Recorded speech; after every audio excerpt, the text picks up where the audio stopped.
Reminder, cell phone vibration, je te répète, c'est la vibration. Mind the cameras that are in the back, not to get in front of the cameras. Let me just stick this into your stuff. Yeah. I'm not pulling it out.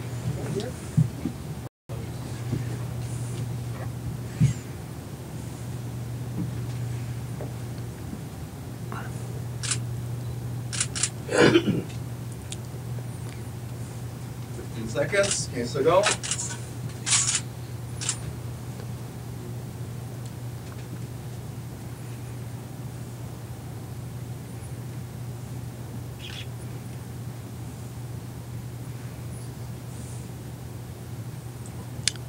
Good afternoon, bonjour. My name is Doug Elliott. I'm a partner in Cambridge LLP. Joining me today from my firm are my partners in the audience here, Dr. Scott Fairley, Chris McLeod, Manjeet Singh. On the stage with me is my associate, Joan Casozi, and our student, Ashley Collins, who have all been working on this important file. Yesterday, Cambridge LLP filed a $104 million class action lawsuit on behalf of the class representatives who are with me today on the stage, Christopher Hudspeth and George Smitherman. The lawsuit is against William Whatcott and others who dishonestly portrayed themselves as the gay zombies in order to distribute offensive anti-gay literature at the Toronto Pride Parade on July 3rd, 2016. The claim is on behalf of two classes of people and one subclass. The marcher class consists of people who legitimately signed up and marched in the 2016 Pride Parade, such as my friend Maurice Tomlinson, who's joining us today. The recipient class concerns of all persons who received the offensive literature, mostly spectators at the Pride Parade. The liberal subclass consists of Prime Minister Justin Trudeau, Premier Kathleen Wynne of Ontario, and all known or self-identified liberals who marched in the 2016 Pride Parade, including the Attorney General of Canada. Under Ontario's Class Proceedings Act, all class members are automatically included unless they opt out in a court-approved process that will become available at a later date. The claims are based in civil conspiracy, the tort of intentional infliction of mental suffering, and defamation. The action also seeks an injunction preventing Whatcott and his co-conspirators from further distribution of hate speech and from attempting to participate in any future Pride parades anywhere in Canada. Bill Whatcott is one of Canada's most notorious anti-gay crusaders. Based in Western Canada for decades, he has been distributing pamphlets condemning and degrading the LGBT community. In the past, he's generally handed them out on university campuses or going door to door with his allies, stuffing them into mailboxes. On his website, he describes one such literature drop in Jim Prentice's Calgary rioting as a, quote, jihad, end quote. In Regina, in 2000 and 2001, Whatcott distributed 4 types of anti-gay pamphlets. This resulted in proceedings brought against him by the Saskatchewan Human Rights Commission, alleging hate speech. In a unanimous 2013 ruling, the Supreme Court of Canada found that 2 of the 4 types of pamphlets did constitute hate speech and upheld an order that had been made at the original hearing that Whatcott was not to distribute further hate literature of this type. According to the Huffington Post, Whatcott immediately denounced the Supreme Court ruling as, quote, rubbish, end quote, and stated that he intended to ignore the ruling. He believes he is above the law. He has been true to his word in that regard. In 2014, Whatcott lied about his identity to gain access to the Vancouver Pride Parade, where he distributed anti-gay literature disguised as packages of free condoms.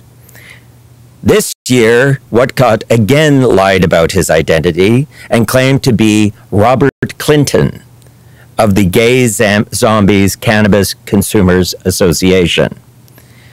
Whatcott has admitted on his website that he deliberately lied, knowing that Pride Toronto would never allow him to march if they knew who he really was. Whatcott also failed to submit his proposed literature to Pride Toronto in advance for approval as required by the parade rules. The offensive literature was similar in nature to the material condemned by the Supreme Court as hate speech in Whatcott's own case in 2013. Given that this was the first time a sitting prime minister was marching in a pride parade in Canada, Whatcott also took aim at the Liberals and defamed Justin Trudeau, Kathleen Wynne, and the other Liberals who marched in the parade. Whatcott bragged about pulling one over Pride Toronto in an interview that he did with Toronto's Extra newspaper.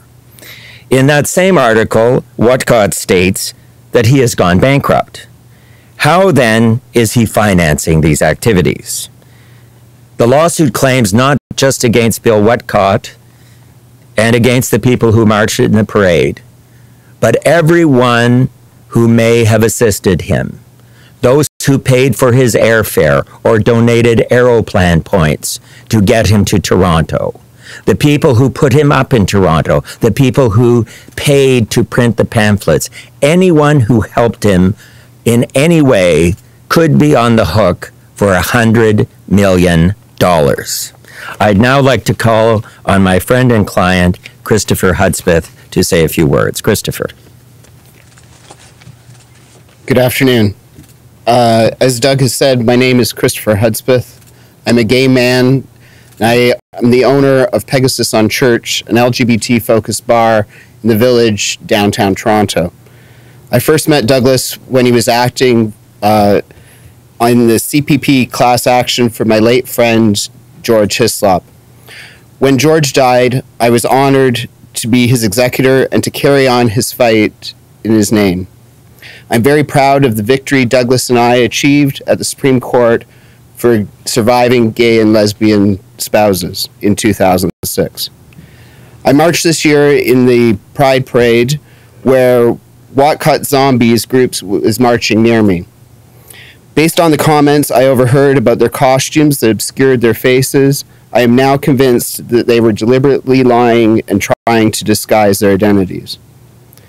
As a longtime gay activist, I am outraged that the notorious homophobe infiltrated our Pride Parade in order to spread his lies and distribute his pamphlets. Pride needs to be a safe space for everyone. We put up with enough homophobic and heterocentric messaging every day. We deserve a homophobic-free zone in our Pride Parade. This is the third Pride Parade that Whatcott has lied his way into in order to advance this hateful and disgusting message. I plan to see that this is the last time he gets away with it. I was raised in a fundamentalist Pentecostal home. As a young adult, I worked for the televangelist David Maines and his 100 Huntley Street program. It was through this organization that I also helped facilitate many other television enterprises for other religious groups. Eventually, I accepted the fact that I was gay and that I needed to escape this environment that was not loving toward me as a gay man, but extremely toxic. Despite my differences with fundamentalists, I remain a person who respects the religious beliefs of all. Too often, however, religion is used as the justification for the vilest of homophobia. From my life on the inside of the fundamentalist movement, I know that promoting homophobia is a great way of raising money among other fundamentalists. There is no doubt in my mind that some fundamentalist group, either here or in the United States, is backing these activities. We need to smoke them out. I am delighted to be back in the fray again, carrying on George's proud tradition and standing up for our rights. Thank you. Now I'd like to call on George Smitherman, my friend and client and the former Liberal Deputy Premier of Ontario. Thank you. I've attended every gay pride parade in Toronto since 1986, not so many years after the event began. I have seen it always and described it always as the place where the loving embrace is there for the entire rainbow family. My outrage and disgust at the duplicitous means by which Whatcott and his so-called zombies will go to interrupt this place where love is supposed to be in the air, and to use the most defamatory statements possible to regurgitate the most untruthful and disgusting stereotypes with respect to gay and lesbian people means that it is the right thing to do, to speak out and to act out and to do all that we can to go right to the heart of the matter, which is the financial resources that allow this disgraceful person to continue his act, which is hurtful to the thousands and thousands and thousands of people that it impacts. I have been a lifelong Liberal from 1998 on. I was the catalyst for organizing a very, very strong Liberal presence, especially in the Toronto Gay Pride Parade, and it disgusts me further that this individual takes aim at people based on their roles, their governmental responsibilities, and their partisan identification. Accordingly, as I have marched in all of these parades alongside people who do deserve all protection against the defamatory comments of this disgusting individual, accordingly, I'm pleased to stand alongside Douglas and Christopher, whom I've known and respect for such a long time, to do all we can to stamp this hateful individual out. Thank you. Thank you, George.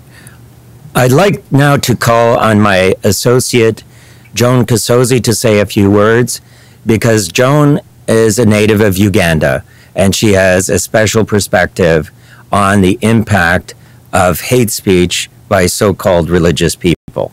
Joan. Good afternoon. As Douglas has already said, my name is Joan Kasozi, and I am delighted to be a part of a team that is sort of advancing this case. As Douglas said, I offer a unique perspective.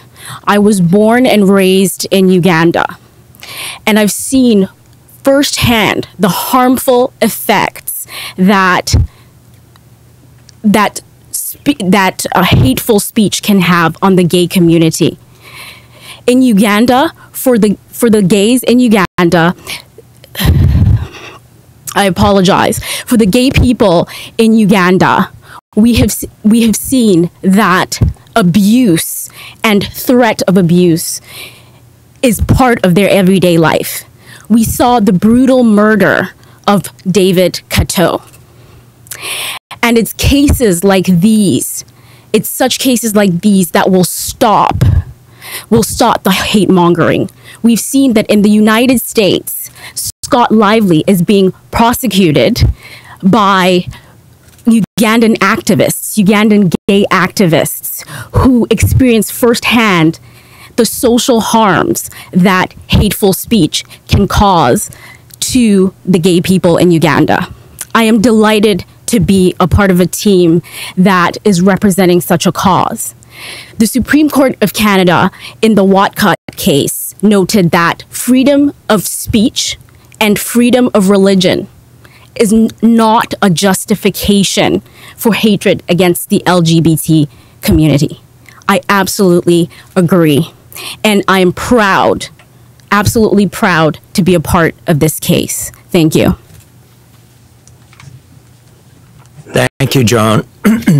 For those of you who don't know, the Uganda Pride was just recently broken up by the Ugandan government and police in the most violent way. But I would like to pay tribute to my friends and colleagues at SMUG, Frank Mugisha and others, whose case against Scott Lively no doubt inspired us to bring this action against Bill Whatcott. So tip of the hat to our colleagues in Uganda for teaching Canadians a thing or two. We'll now open the floor to questions. Yes. Unfamiliar with the process as I am, could you walk me through what you anticipate will be the first steps going forward? Okay, so first of all, we have to serve the papers on Mr. Whatcott. That's not going to be that easy. He has a website, he has an email, he has a telephone number, and he has a lawyer that he uses regularly, but he's been very mysterious about his current location.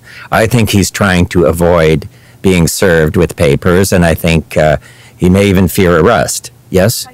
How long have you been trying to serve him, if I may? Oh, we called his lawyer a couple of weeks ago, and the one who represented him in the Supreme Court, he admitted that he was in touch with Mr. Whatcott. When Mr. Whatcott was interviewed by Extra, he said he's sort of in between British Columbia, Alberta, and Saskatchewan. His website says that he's in Alberta. His Facebook page says he's in Vancouver, British Columbia. I think he's trying to hide myself. But under our court system, there are ways of getting the papers served on him if he does not come forward. He's clearly indicated on his website that he is responding to his emails. So we're sending this to him by email. As long as he gets notice of it, that's all the court will require. So he will be served. We will be seeking the appointment of a case management judge. So a judge of the Ontario Superior Court in Toronto will be assigned to make sure that this case moves along. One of the first orders of business will be that we will be seeking a court order for an injunction shutting down Mr. Whatcott's evil website and any links on any other websites to that website. We want to stop right now, you can see this hateful literature live on the web, even if you didn't attend the parade, and it's being promoted by other fundamentalist websites. So he's distributing it widely as we speak. We want that to stop now. We will also be seeking an order requiring Mr. Whatcott to identify the other gay zombies that were in the parade with him. He obviously knows who they are, and the court can require him to identify them. In addition, we will be seeking court orders for production of records so we can try and get at who has been helping him. So, for example, how did he get to Toronto? He doesn't live in Toronto, so someone drove him there, or he paid for a train ticket or a plane ticket. Someone helped him get there. Someone paid for the pamphlets. He didn't. He doesn't have any money. So who did it? We want to find out. For example, in order to participate in the parade, you have to pay a $100 fee. Well, Mr. Whatcott is not a very nice man, but he's also not a very smart man, because he paid for the fee not in cash, which is what a smart bad person would do, but he paid with it using PayPal. And so we will be able to get an order requiring PayPal to disclose whose credit card was actually used. And obviously, if Mr. Whatcott is bankrupt, it wasn't his credit card, it was someone else's credit card. And whoever loaned their credit card to Mr. Whatcott may find that that $100 gift to help him spread hate may end up costing them $100 million. We will then go to the certification process. In order to proceed as a class action, you have to get approval from the court to be certified as a class action. So that will be the next order of business. We think that can be done very quickly in this case. We think this is a case that cries out for certification. Once the case is certified, it is our intention to bring a motion for summary judgment. We think this is an open and shut case, and the Supreme Court of Canada, in the Hryniak case, has made it very clear that where a case is clear-cut, there is no point in going through the expense and delay associated with the trial. Bring a motion to the court for summary judgment and get it over with quickly and inexpensively. And I think the only issue in this case is who has to pay and how much money do they have to pay. Two-part question then. So based on historical precedents and your educated guess, Yes? how long do you think this process would take beginning to end? And of course, I imagine the delay in that would be him and the difficulty of nailing down the details surrounding him, where he is and who helped him. Right. If you could talk a bit more about that as well. I agree with you. I think that the The most time-consuming part is going to be trying to get the information about who helped him, who was in the parade with him, and so on. I'm not expecting him to be cooperative. I'm expecting that we're going to have to get the information from others. But for example, Mr. Whatcott has been very candid about how he does things. We know, for example, that his father handles all of the finances. Well, it may be that Mr. Whatcott is not prepared to cooperate, but I think his father might feel differently if he's staring down the barrel of $100 million lawsuit. And we can subpoena his bank records and find out who's been donating to the Bill Whatcott Jr. Fund. And all of those folks, they may think that they were very clever giving money to promote this hatred, but they may feel a little less clever when they find themselves added to this class action lawsuit, because we are going to go after everyone who helped him.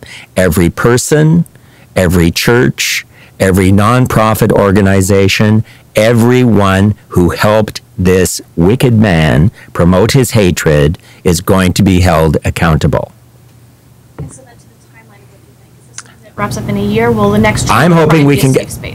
I'm hoping that we can get this done within a year. The injunction we will get done very quickly. I have every confidence that my colleague, Dr. Fairley, will have that injunction in place within a matter of weeks. Isn't that right, Dr. Fairley?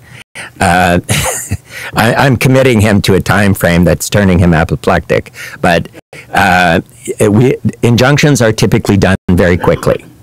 All the court is going to be concerned about is that Mr. Whatcott knows about it. And Mr. Whatcott will no doubt know about it today because he reads newspapers and watches television.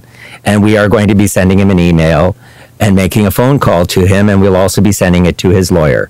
So he will know about it today. And he can try and hide. He can run, but he can't hide. The court will, if it knows that he knows, that's enough. And I have no doubt that since he's admitted very candidly to the Extra newspaper and on his blog that he lied his way into the parade and that he distributed literature to protest the Supreme Court's ruling, not comply with it, to protest it because it's rubbish. Judges do not take very kindly to Supreme Court rulings being characterized as rubbish. Mr. Whatcott is in serious difficulty. He is a man who has no respect for the LGBT community. He has no respect for the law, and ultimately, he has no respect for this country. He actually left this country in 2015 for the Philippines, and frankly, I thought good riddance at the time. He came back. Why? Because he loves this country? No, because he wanted to take advantage of our healthcare system because he couldn't afford to be sick in the Philippines. So he's quite prepared to take advantage of the benefits that our society offers, but he's not prepared to live in harmony with his fellow Canadians and to respect the law that we all must respect. Anybody else wants to jump in? Monopolizing here. You brought up particular Prime Minister Trudeau, Premier Wynne, and others who you feel may have been particularly targeted for their political affiliations. They were. On top of course, being active members of the LGBTQ community. Have you been in communication with them on what you intend to do with this? I understand that their own lawyers will tell them they can opt out if they don't want to receive. That's correct. Funds, but just to make them aware of the reaction, because, as you said, Yes. the first time a Prime Minister has been there in a gay pride parade, and this hate is being spewed around. They are, I'm not going to repeat the libels that were made of them, but I will tell you there is a picture of the Prime Minister in the pamphlet, and he's mentioned by name. There is a picture of Premier Wynne in the pamphlet, and she's mentioned by name. I have told their advisors about this lawsuit and told them that we are proceeding, and they have given no objections. I think it's very clear that Premier Wynne is a member of the LGBT community, and I think she will have no difficulty in agreeing that Pride Parade needs to be a safe space for LGBT folks. And Premier Trudeau, you know, politicians are used to being criticized. You have to have, I think George would agree, you have to have a fairly thick skin to be a politician. George has issued... Literally and figuratively. George has criticized his opponents on occasion, but there is a limit. There is a limit that you can... Just because you're a politician does not mean that members of the public have a license to engage in hate speech and defamation against you. There is a line that you cannot cross. As reporters probably know, it's called fair comment. If you say something that's a malicious lie about a politician to smear their reputation, that is defamation. And that is what Mr. Whatcott did. And he knows that he did it because the Supreme Court has already told him that he can't do it, and he's still doing it. Yes. It might be a bit of a long shot. Are you aware of any potential threat towards next week's parade here in Ottawa? I assume the Prime Minister is mulling over the decision to walk in it. The Supreme Court's down the street from it. Do you think there will be any kind of retaliatory actions done in Ottawa? I can tell you that when we started this, we wrote to both the Montreal Pride Parade, which is on Sunday, and to the Ottawa Pride Parade.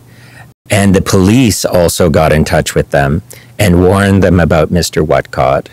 And they're doing their best. But the problem is when the person lies about who they are and disguises themselves, because people wear costumes at the Pride Parade. It's part of the fun of the Pride Parade is that people wear funny costumes.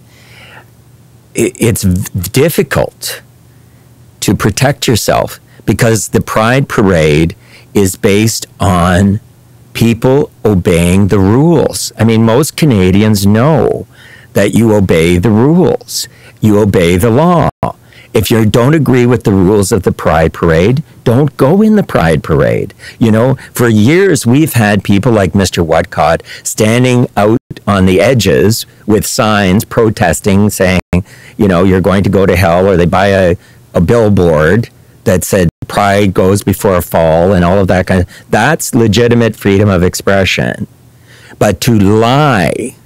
You know, I think Mr. Whatcott's copy of the Bible was missing the 9th commandment. You know, Christians aren't supposed to lie.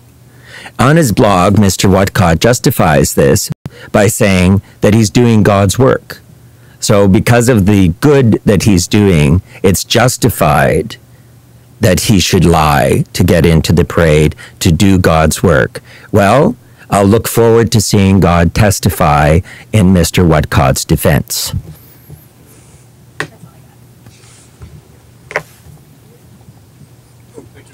Any more questions? That's it. Thank you very much. Merci beaucoup. Je suis disponible à répondre en français si vous voulez poser des questions en français. Merci beaucoup. Miigwech. Thank you. Thank you. We have copies of the statement of claim here and a press release.